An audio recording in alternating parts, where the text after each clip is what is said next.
दोस्तों, वर्तमान दुनिया में कौन नहीं अमीर बनना चाहती है, लेकिन जहां अमीर लोगों की बात होती है वहीं मुकेश अंबानी सबसे ऊपर हैं। मुकेश अंबानी एक ऐसे व्यक्ति हैं जो 10 साल से भारत के सबसे अमीर व्यक्ति बने रहे हैं और न केवल भारत में, वह वर्तमान में एशिया के सबसे अमीर व्यक्ति हैं और उम्मीद कर रहे हैं कि कुछ वर्षों में वह दुनिया के सबसे अमीर लोगों की सूची में आएंगे।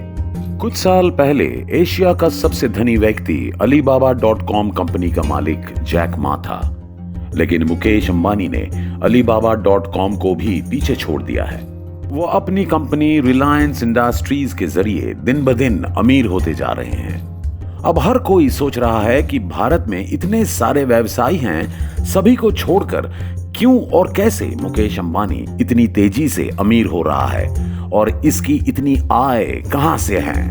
तो आज के वीडियो में हमें पता चल जाएगा कि मुकेश अंबानी इतने अमीर कैसे हो गए और इसके पीछे असली रहस्य क्या है। इसलिए यदि आप एक सेकंड के लिए भी वीडियो को छोड़ देते हैं तो आपको बाद में पछताना पड़ेगा।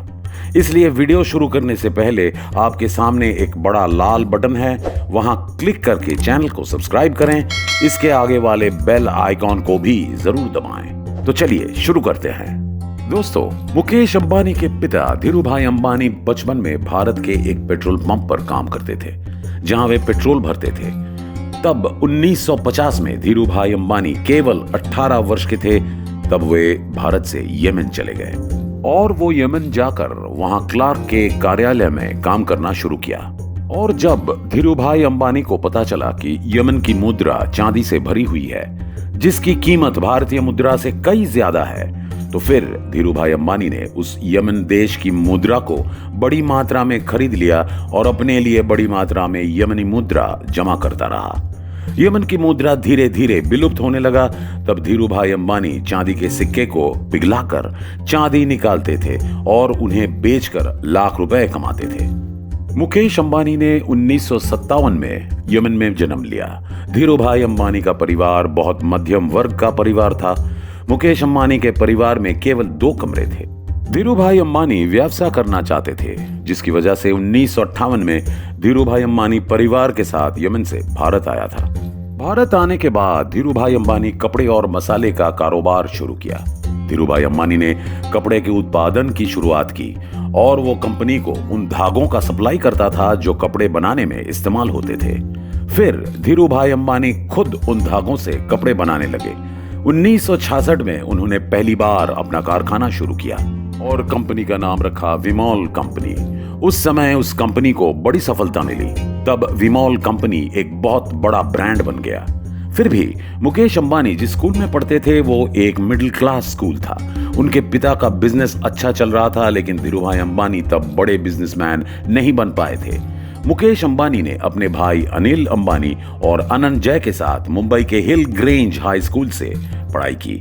अपने स्कूल जीवन को पूरा करने के बाद मुकेश अंबानी ने अपने कॉलेज जीवन की पढ़ाई मुंबई में सेंट जेवियर्स कॉलेज से पूरी की।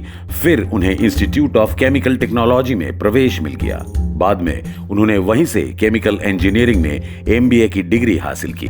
फिर मुकेश अंबानी उच्च डिग्री अर्जित करने के लिए स्नातक की पढ़ाई पूरी करने के बाद अमेरिका चले गए। फिर मुकेश अंबानी ने अमेरिका की स्टैनफोर्ड यूनिवर्सिटी में एडमिशन लिया, लेकिन पढ़ाई के दौरान वो भारत आ गए क्योंकि उस समय धीरूभाई अंबानी का कारोबार आसमान छू रहा था, जिसके कारण मुकेश अंबानी को भारत आना पड़ा ताकि मुकेश अंबानी अपने पिता धीरूभाई अंबानी की कारोबार में मदद कर सके।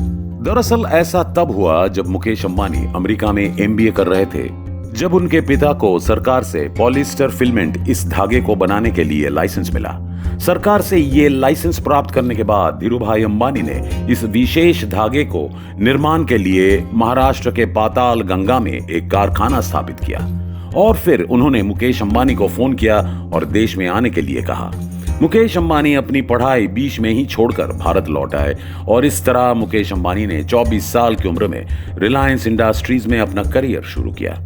रिलायंस इंडस्ट्रीज से जुड़ने के बाद मुकेश अंबानी ने रसिक भाई के अधीन काम करना शुरू किया, जो मुकेश अंबानी के मैनेजर थे। कुछ समय उनके साथ काम करने के बाद धीरूभाई अंबानी ने मुकेश अंबानी को अपनी मर्जी से काम करने का अधिकार दिया। मुकेश अंबानी कोई भी फैसला ले सकते थे, लेकिन शर्त यह थी कि कोई भी फैसला लेने से पहले धीरूभाई अंबानी से सलाह लें। 1985 में रसिक भाई के मृत्यु के बाद पॉलिस्टर फिलामेंट बनाने वाली फैक्ट्री की सारी जिम्मेदारी मुकेश अंबानी पर आ गई और मुकेश अंबानी ने इतनी बड़ी जिम्मेदारी को बखूबी संभाला। फिर 1986 में अंबानी परिवार को एक झटका लगा। उस समय धीरूभाई अंबानी को ब्रेन स्ट्रोक हुआ था। नतीजतन कंपनी की सारी जिम्मेदारियां मुकेश अंबानी और उनके भाई अनिल अंबानी के कंधों पर आ गई, लेकिन दोनों भाइयों ने अपने पिता की जिम्मेदारी को बखूबी संभाला। इतने बड़े स्ट्रोक के बाद धीरूभाई अंबानी किसी तरह से बच गई, लेकिन धीरूभाई अंबानी का दाहिना हाथ पूरी तरह से काम करना बंद कर दिया। तब मुकेश अंबानी उनके पिता का दाहिना हाथ बना। मुकेश अंबानी ने न केवल अपने पिता का व्यवसाय चलाया, बल्कि रिलायंस इंडस्ट्रीज को कैसे विकसित किया जाए इस पर भी योजना बनाई। फिर 1991 में मुकेश अंबानी ने पेट्रोकेमिकल प्लांट की स्थापना की। फिर रिलायंस कंपनी ने 1995 में रिलायंस कम्युनिकेशन सेक्टर खोला। फिर 1998 में आम लोगों के बारे में सोचते हुए मुकेश अंबानी ने एलपीजी गैस बनाने के बारे में सोचा और पहली बार गैस क्षेत्र में कदम रखा। फिर उन्होंने रिलायंस गैस कंपनी बनाई। उसके बाद एक के बाद एक कंपनी खोलने के लिए, एक के बाद एक सफलता पाने के लिए रिलायंस इंडस्ट्रीज की संपत्ति रॉकेट की तरह दिन ब दिन बढ़ने लगी। फिर 2002 में मुकेश अंबानी के पिता धीरूभाई अंबानी का ब्रेन स्ट्रोक के कारण वह दुनिया से चल बसे। धीरूभाई अंबानी की मृत्यु के बाद मुकेश अंबानी और अनिल अंबानी के बीच संपत्ति को लेकर झगड़ा शुरू हो गया। दोनों भाइयों के झगड़े के कारण रिलायंस इंडस्ट्रीज का मुनाफा धीरे धीरे कम होने लगा, जिसके चलते मुकेश अंबानी की मां ने दोनों भाइयों के बीच के झगड़े को खत्म करने के लिए रिलायंस इंडस्ट्रीज को अपने भाइयों में बराबर बांट दिया। इसके बाद मुकेश अंबानी के पास रिलायंस इंडस्ट्रीज और रिलायंस पेट्रोकेमिकल रहते हैं। नए बंटवारे के बाद मुकेश अंबानी ने इन दोनों कंपनियों के साथ नए शुरुआत की। तब मुकेश अंबानी की आय आता था जामनगर पेट्रोलियम रिफाइनरी से। फिर 2006 में रिलायंस इंडस्ट्री ने रिलायंस रिटेल में कदम रखा और रिलायंस इंडस्ट्रीज पूरे देश में शॉपिंग मॉल खोले। उनमें सबसे लोकप्रिय रिलायंस फ्रेश कंपनी थी। रिलायंस फ्रेश की वर्तमान पूरे भारत में 1500 से अधिक शाखाएं हैं। उसके मुख्य में था Reliance fresh, Reliance train, Reliance digital और रिलायंस फुटप्रिंट थे। 2010 में रिलायंस इंडस्ट्रीज ने एक ब्रॉडबैंड कंपनी खोली, जिसका परिणाम हमें 2016 में देखने को मिला। 2016 में रिलायंस इंडस्ट्री ने अपनी टेलीकम्युनिकेशन सर्विस जियो चालू की। तब रिलायंस इंडस्ट्री ने भारत में कम्युनिकेशन सेक्टर को पूरी तरह से बदल दिया और उसी साल रिलायंस इंडस्ट्री ने LYF नाम का स्मार्टफोन लॉन्च किया। 2016 में LYF ने इस कंपनी की सबसे ज्यादा बिक्री दर्ज की और भारत में सबसे लोकप्रिय मोबाइल बन गया। टेलीकम्युनिकेशन सेक्टर में प्रवेश करने के बाद रिलायंस इंडस्ट्री ने पूरे भारतीय बाजार को बदल दिया। भारत में मौजूद जितने भी कम्युनिकेशन सेक्टर कंपनी थे, उनके ग्राहकों की संख्या धीरे धीरे कम होने लगी और जियो कंपनी का ग्राहक धीरे धीरे बढ़ता चला गया और 3 साल बाद जियो कंपनी ने भारत का 1 नंबर स्थान ले लिया। जियो के अभी करीब 35 करोड़ ग्राहक हैं। आपको जानकर हैरानी होगी कि 2019 में जियो कंपनी ने एक साल में 11,679 करोड़ रुपए का मुनाफा कमाया। फिर रिलायंस इंडस्ट्रीज ने 2020 में जियो मार्ट लॉन्च किया और इस जियो मार्ट को भारत में 200 शहरों में लॉन्च किया गया है। इसके अलावा रिलायंस इंडस्ट्री फिल्म, संगीत और वीडियो में भी हैं। वीडियो में रिलायंस इंडस्ट्री के पास नेटवर्क 18 है। अगर इन सब के पीछे कोई है तो ये मुकेश अंबानी है। आपको जानकर हैरानी होगी कि रिलायंस इंडस्ट्रीज में काम करने वाले कर्मचारियों की कुल संख्या 2,36,000 है। वर्तमान में भारत में ऐसा कोई क्षेत्र नहीं है जिसमें रिलायंस इंडस्ट्रीज ना हो।